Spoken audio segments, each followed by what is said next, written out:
معزز و محترم سامعین کرام، آج ہم نے جس موضوع کا انتخاب کیا ہے اس کا تعلق اجتماعی طور پر من حیث القوم اور من حیث الملہ، ایک ملت کے اعتبار سے، ایک قوم ہونے کے اعتبار سے جو ہمارے اوپر ایک ذمہ داری عائد ہوتی ہے، آج ہم اس کے حوالے سے بات کریں گے۔ ہماری آج کی گفتگو کا موضوع سخن ہے اسلام میں ووٹ کی شرعی حیثیت۔ یہ وہ اہم موضوع ہے جس کو سمجھنا اس اعتبار سے بھی ضروری ہے کہ ایک شخص اگر حکمران کے چناؤ کے اندر اپنا ووٹ اس طرح کاسٹ کرتا ہے کہ جو ملک کے اندر گناہوں کی کثرت کی طرف راغب ہو، ایسی صورت میں جہاں کثرت گناہ کا وبال اس پر لازم آئے گا تو اس کا چناؤ کرنے والے بھی اس لپیٹ اور وبال میں آ سکتے ہیں۔ اسلامی ریاست کے اندر حکومت کا طرز حکومت یا طرز حکمرانی اسلام نے مختلف انداز میں ذکر کیے، اور ایک اسلامی ریاست میں رہنے والے ہر بالغ شہری کو انتخابات میں ملکی مفاد کے لیے اپنے اپنے ووٹ کو کاسٹ کرنے کا مکمل اختیار دیا گیا۔ گویا کہ دین اسلام میں کوئی ایک طرز حکومت پہ اصرار نہیں کیا گیا، لیکن یہ ضرور کہا گیا کہ ایسی حکومت بنائی جائے جو قرآن و سنت کے احکام کے تابع ہو۔ لہذا ایک طرف تو جمہوریت کے حوالے سے مختلف پہلو پہ بات کی جاتی ہے، لیکن اس کے ساتھ ساتھ اسلام نے اگرچہ ڈیموکریسی ہو، جمہوریت بھی ہو، تو بھی عوام کو اپنا حق رائے دہی کے لیے استعمال کرنے کا اسلام نے تصور دیا۔ اب جس طرح ایک ملک کے اندر انتخابی صورتحال میں جتنا صاف اور شفاف یہ نظام ہوگا، اسی طرح اللہ اس کے رسول کی رضا بھی ہم حاصل کر سکتے ہیں۔ لہذا آج ہم شریعت کی روح سے یہ جاننے کی کوشش کریں گے کہ ہم جو ووٹ کاسٹ کرتے ہیں، شریعت میں ووٹ کی حیثیت کیا ہے۔ شرعی اعتبار سے ہمارا ووٹ 3 حیثیتیں رکھتا ہے۔ یا تو ووٹ کاسٹ کرنا شہادت ہے، یعنی گواہی دینا، آپ گواہی دیتے ہیں کہ یہ نمائندہ میں گواہی دیتا ہوں بہتر ہے۔ دوسرا سفارش ہے، گویا کہ آپ سفارش کرتے ہیں کہ یہ نمائندہ جو کسی بھی پارٹی کا ہے، میں سفارش کرتا ہوں یہ بہتر ہے۔ یا حقوق مشترکہ کی وکالت میں آپ شامل ہو جاتے ہیں۔ کافی لوگوں کے حقوق ہوں، ان حقوق مشترکہ کی وکالت کے لیے آپ کسی ایک بندے کو منتخب کر لیتے ہیں۔ اس طرح اسلام میں ووٹ کی 3 حیثیتیں بن گئی: شہادت، سفارش اور حقوق مشترکہ کی وکالت۔ ان تینوں صورتوں میں قابل، اہل، امانت دار آدمی کو ووٹ دینا، یہ جہاں ایک اسلامی ریاست کو مضبوط کرنا ہے، وہاں ثواب عظیم بھی ہے۔ اس کے ثمرات جب سب کو ملیں گے تو اس کا اثر آپ پر بھی مرتب ہوگا، جبکہ نااہل، خائن شخص کو ووٹ دینا جھوٹی شہادت بھی ہے، بری سفارش بھی ہے، ناجائز وکالت بھی ہے۔ اس کے تباہ کن نتائج بھی اس کے نامہ اعمال میں لکھے جائیں گے۔ لہذا حضرت ابو بکر رضی اللہ عنہ سے مروی ہے، نبی کریم صلی اللہ علیہ وسلم نے فرمایا، کیا میں تمہیں بڑے بڑے گناہوں کے بارے میں نہ بتاؤں؟ 3 بار الفاظ دہرائے۔ ہم نے کہا ہاں اللہ کے رسول، ضرور بتائیے۔ فرمایا، اللہ تعالیٰ کے ساتھ شریک ٹھہرانا، والدین کی نافرمانی کرنا۔ آپ نے ٹیک لگا کر یہ بتایا، پھر سیدھے ہو کے بیٹھ گئے۔ فرمایا سنو، جھوٹی بات کہنا، جھوٹی گواہی دینا۔ آپ یہی بات دہراتے رہے، یہاں تک کہ صحابہ کہتے ہیں ہم نے تمنا کی کہ کاش آپ خاموش ہو جائیں۔ بار بار دہرایا کہ جھوٹی گواہی دینا، معاشرے میں جھوٹی گواہی جو ہے یہ معاشرے کو تباہ و برباد کر دیتی ہے۔ حضرت خریم بن فاتح کہتے ہیں، نبی کریم صلی اللہ علیہ وسلم نماز فجر کے بعد فارغ ہوئے اور کھڑے ہو کے 3 مرتبہ فرمایا، جھوٹی گواہی اللہ کے ساتھ شرک کرنے کے برابر ہے۔ پھر آپ صلی اللہ علیہ وسلم نے اس جملے کو دہرایا۔ تو گرامی حضرات، جو شخص لوگوں کے ساتھ یہ ظاہر کرتے ہوئے چلا کہ یہ بھی گواہ ہے، حالانکہ وہ گواہ نہیں، وہ بھی جھوٹے گواہ کے حکم میں آ جائے گا۔ اور جو بغیر جانے کسی کے مقدمے کی پیروی کرے، وہ بھی خدا کی ناخوشی ہے جب تک کہ اس سے جدا نہ ہو جائے۔ بلکہ حدیث میں یہ بھی کہا گیا، جو گواہی کے لیے بلایا گیا اس نے گواہی چھپائی، یعنی ادا کرنے سے گریز کیا، وہ ویسے ہی ہے جیسی جھوٹی گواہی دینے والا۔ لہذا اگر ہم کسی بھی ریاست میں ووٹ کاسٹ کرتے ہیں تو ووٹ ایک مشورہ بھی ہے، سفارش بھی ہے، گویا کہ یہ ایک امانت بھی ہے۔ اس امانت کا تقاضا یہ ہے کہ سوچ سمجھ کر کسی بھی ذاتی مفاد، قرابت، تعلقات کا لحاظ کیے بغیر اجتماعی منفعت کو سامنے رکھے حق کے راہ دہی کو استعمال کیا جائے۔ بعض لوگ خوشامد کرنے والوں کو ووٹ دے دیتے ہیں، رشوت دینے والوں کو ووٹ دے دیتے ہیں،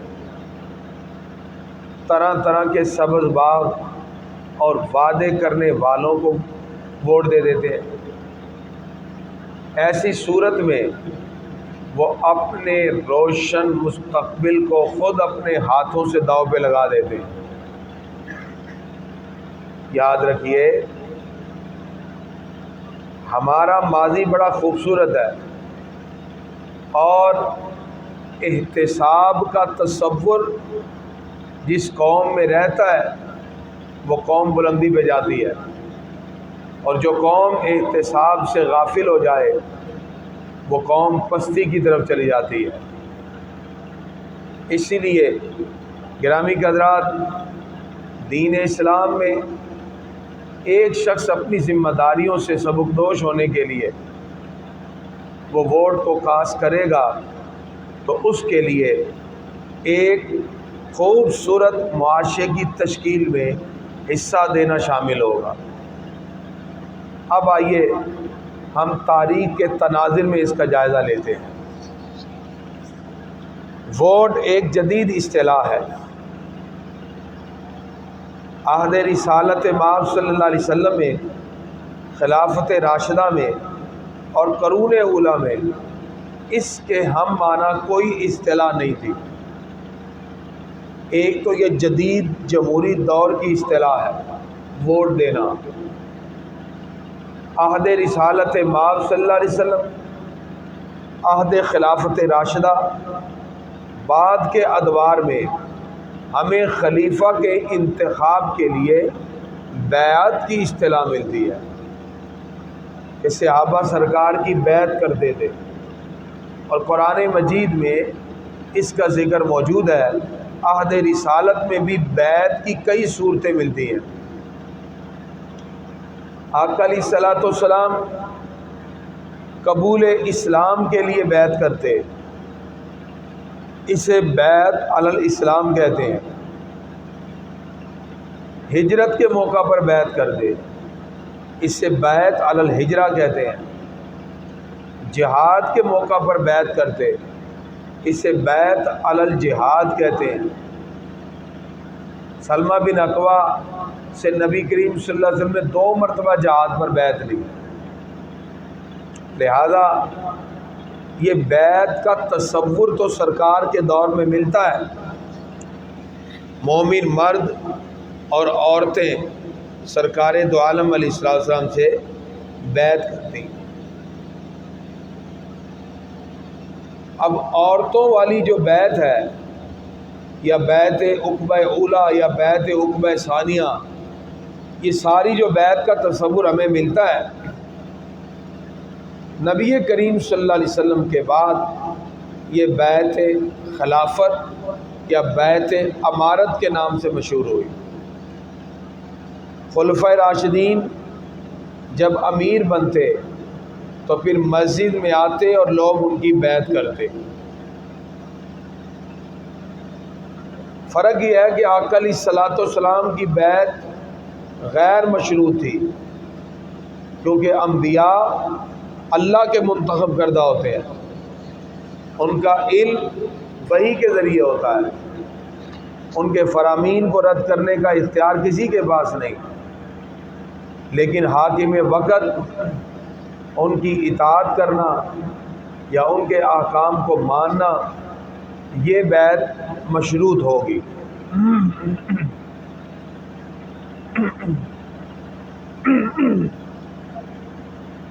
یاد رہے،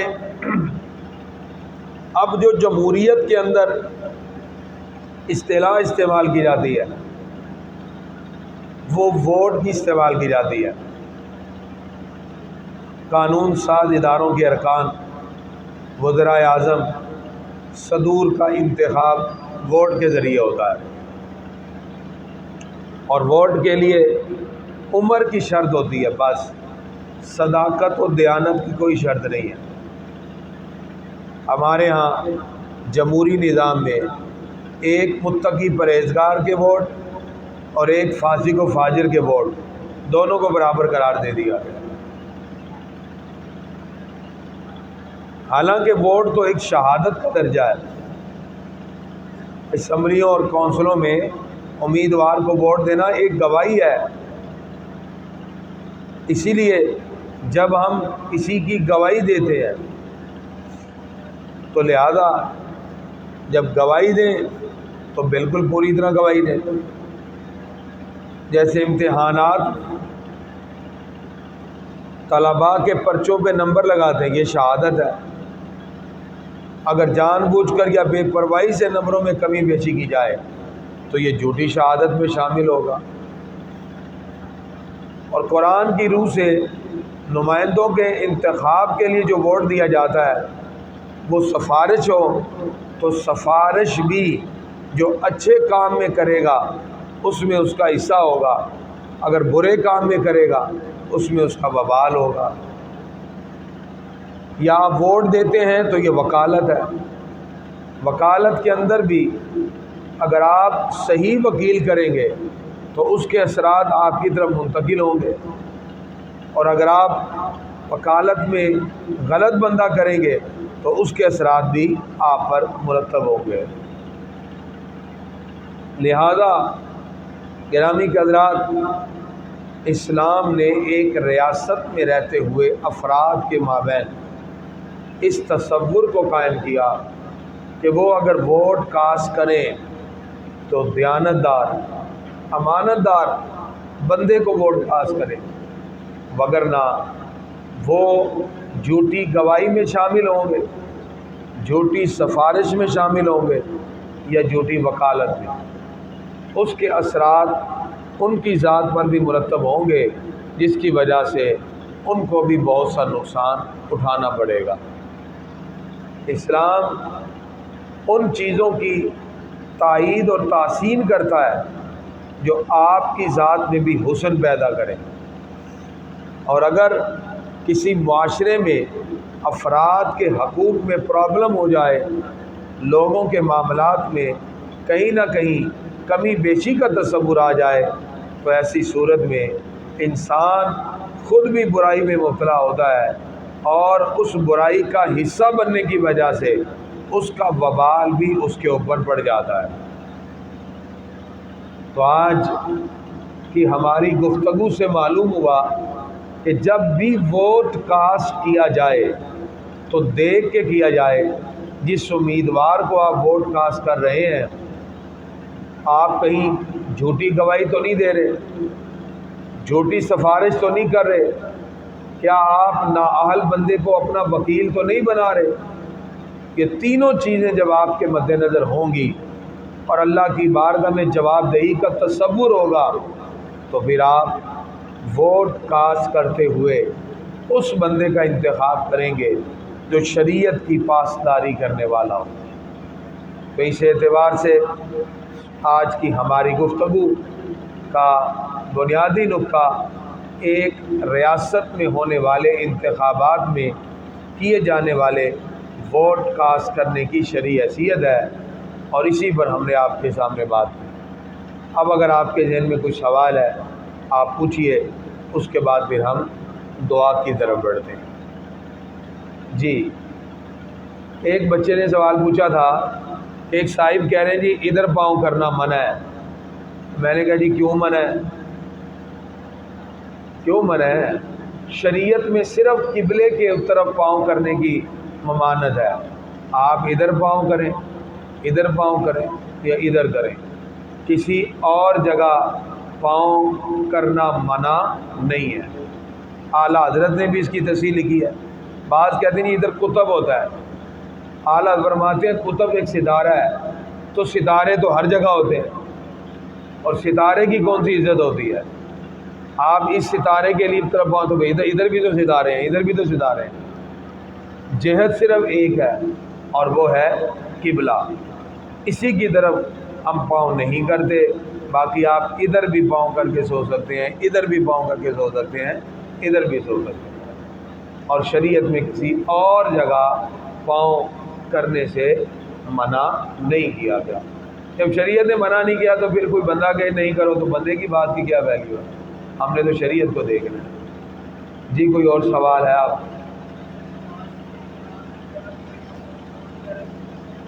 نماز میں اگر آپ کپڑے فولڈ کریں گے نماز مکروہ ہو جائے گی، تو بعض نوجوان ایسا کرتے ہیں پینٹ نیچے سے فولڈ کر لیتے ہیں، تو یہ فولڈ کرنا اس کی قطعاً اجازت نہیں ہے۔